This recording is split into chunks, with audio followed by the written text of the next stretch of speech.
besok di hari kiamat, di hari pertanggungjawaban segala amal ibadah manusia itu besok dimintai pertanggungjawaban kita di hadapan Allah Subhanahu wa taala.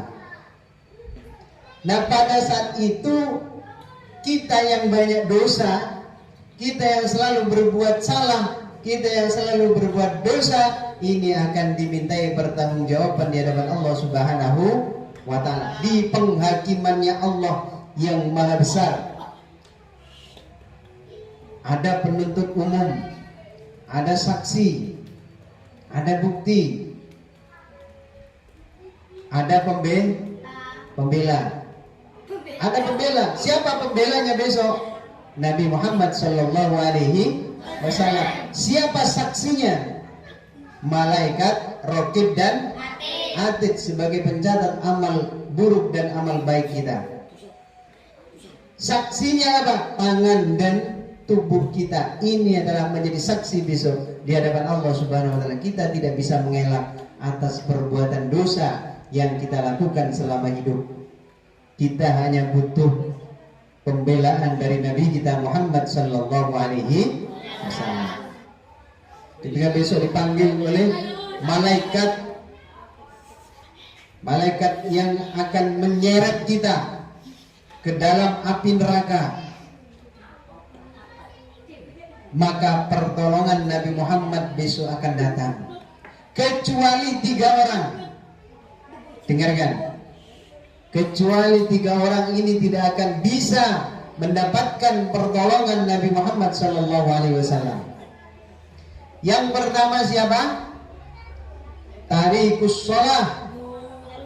Yang pertama orang yang tidak melakukan sholat 5 waktu.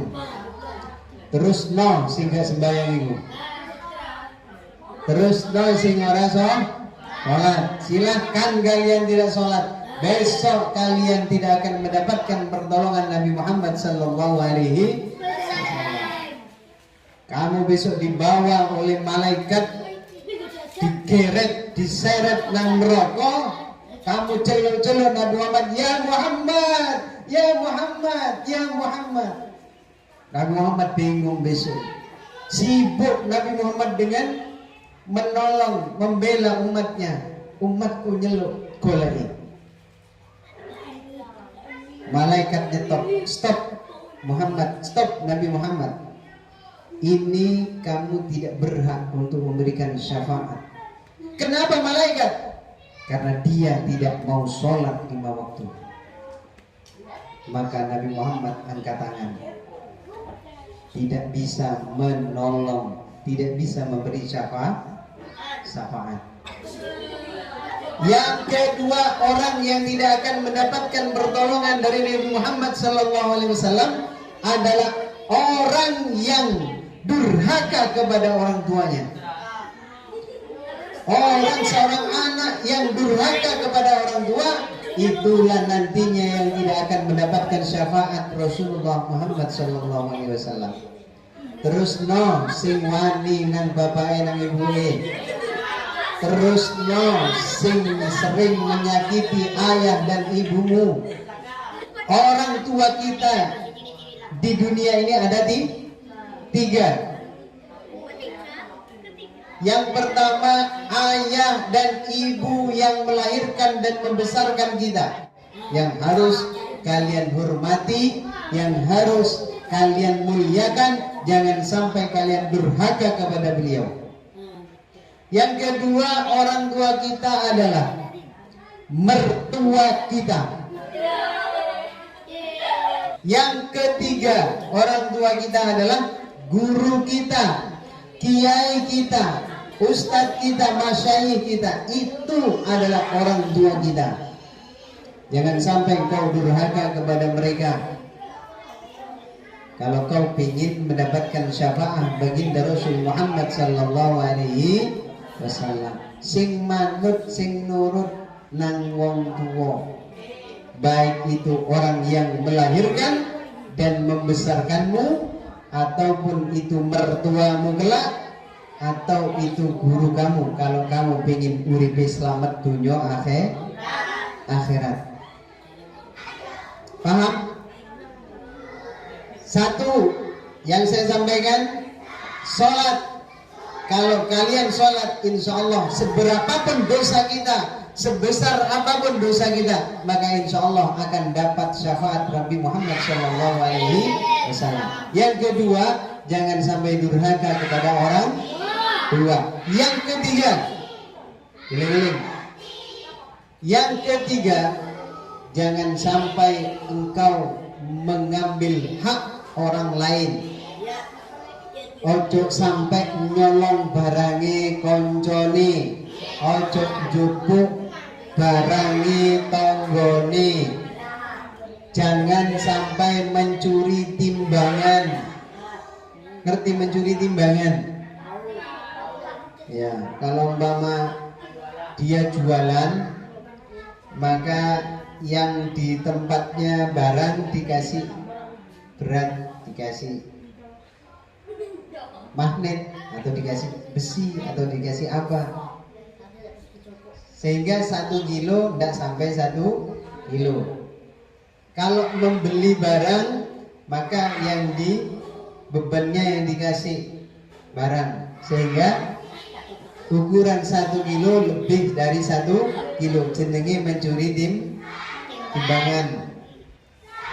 Jangan sampai mengambil hak orang lain, itu nanti tidak akan mendapatkan syafaat kelak di hadapan Allah Subhanahu wa Ta'ala. Paham ya? Ada santri dulu itu. Ini ceritanya santri dulu, bukan santri sekarang. Ya. Santri ini dia itu sangat bodoh. Oh, judulnya santri bodoh.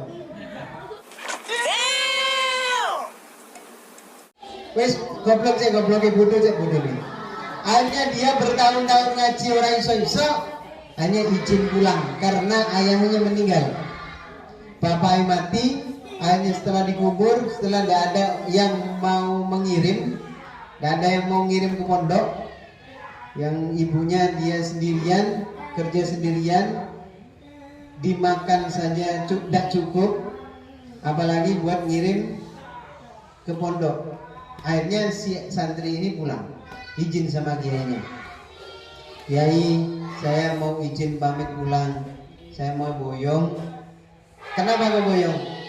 Ayah saya meninggal dan tidak ada yang mengirim saya. Kamu belum bisa apa-apa itu. Barokah mawon kiai. Walaupun saya bodoh, mudah-mudahan saya dapat barokah. Akhirnya apa? Si mau pamit, ya wis, kalau gitu silakan pulang.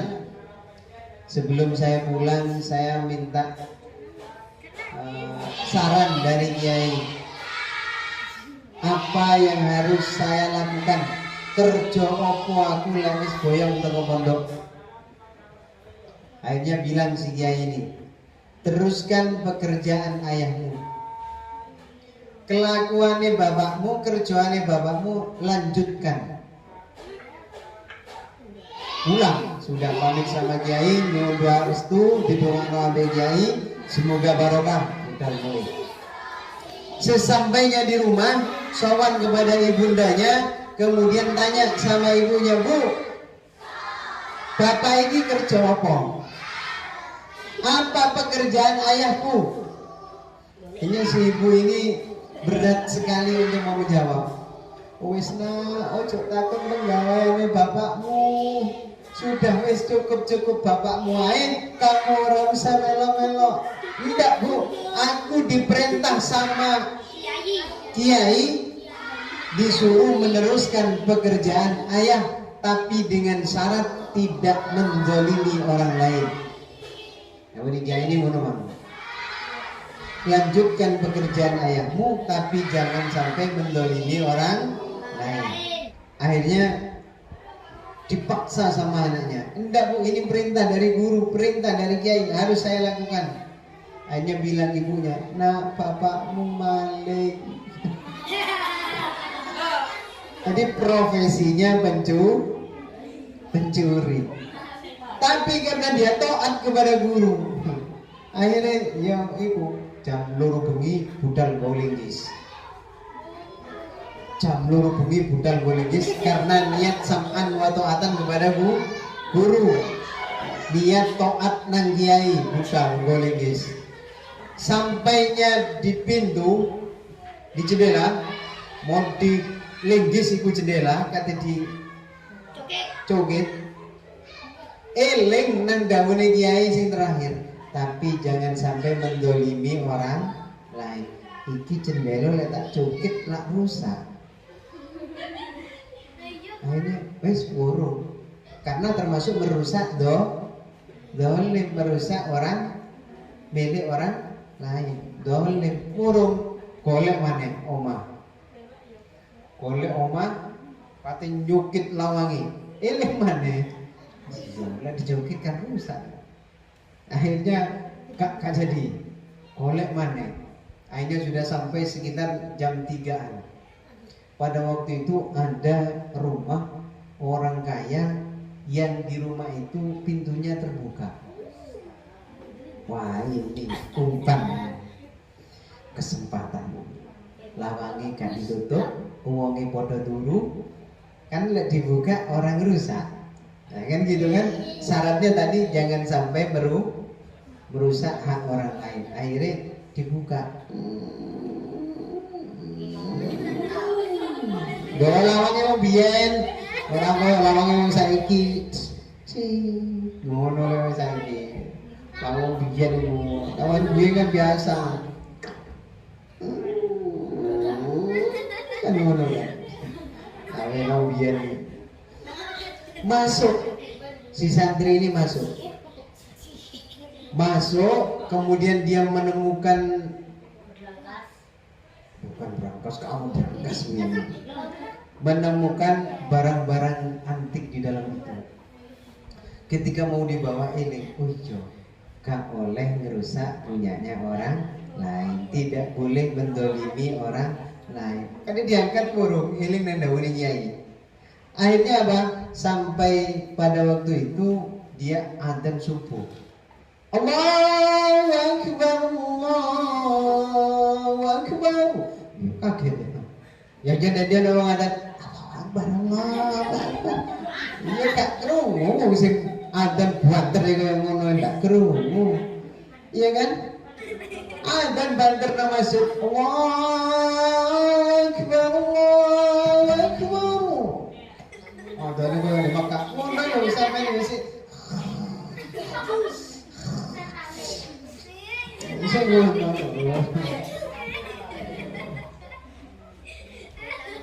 Ya memang harus banter ono wong adzan. Allah Akbar, Allah Akbar. Kayak gimana? Kayak gitu enggak ada. Akhirnya apa? Terkejut si tuan rumah melihat ada orang di sana. Langsung maling langsung dicek. Pak, mohon maaf Pak, mohon maaf dari santri Kemang. Pak, mohon maaf saya ndak niat mencuri. Apa kamu kalau ndak niat mencuri masuk ke rumahku? Ndak Pak, saya hanya melakukan perintahnya Kiai. Karena pada waktu adzan sih Pak, engko ae diterusno ceritanya gitu. Karena masih adzan dulu. Ya wis adzan. Dikokon adzan niku santri Kemang. Mau karena santri yo. Matane enak suarane ya, gak koyo ini. Bisa kan Allahu Akbar, Allahu Akbar. Oh wes, kata ada subuh tambah belum kerun tapi ada di santri, wah enak. Allahu Akbar, Allahu Akbar. Kowe ada yang Mekah. Cari nih tuan rumah. Subhanallah, suaranya enak. Itu santri. Akhirnya butuh bapak kayak apa? Semuanya dibukai, bojone dibukai, anaknya dibukai. Akhirnya subuh. Mari wae sembahyang. Si santri mang ngomong ngimami. Jenengan mawon ngimami, suaranya jenengan enak. Jenengan mawon ngimami. Mboten jenengan mawon sing sepuhan. Ora wis sampai naik masih aku sing tuwean wong suarane sampean sing enak sampean pasean. Wis sampai naik. Kak gelem akhirnya terpaksa santri mengimami.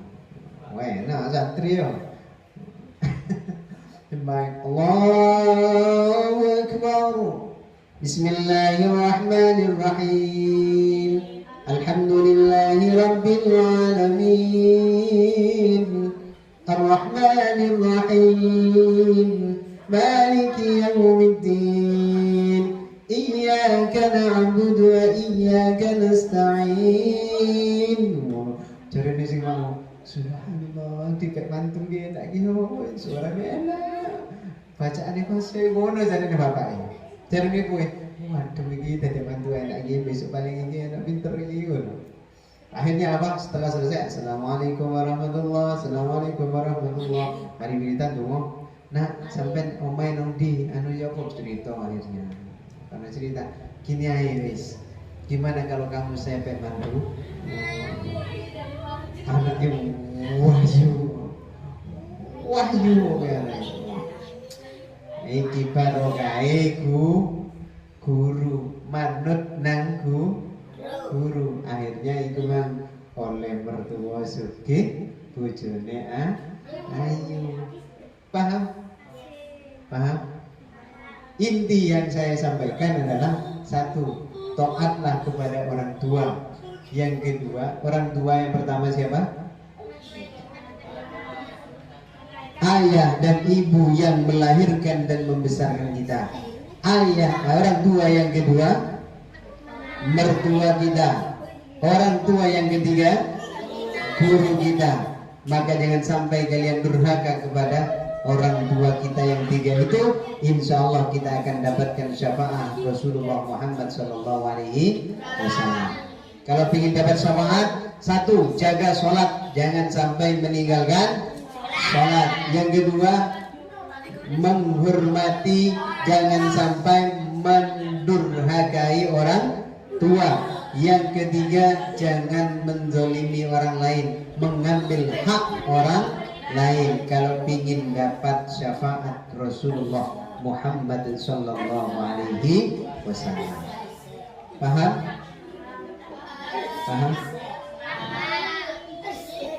Paham ya?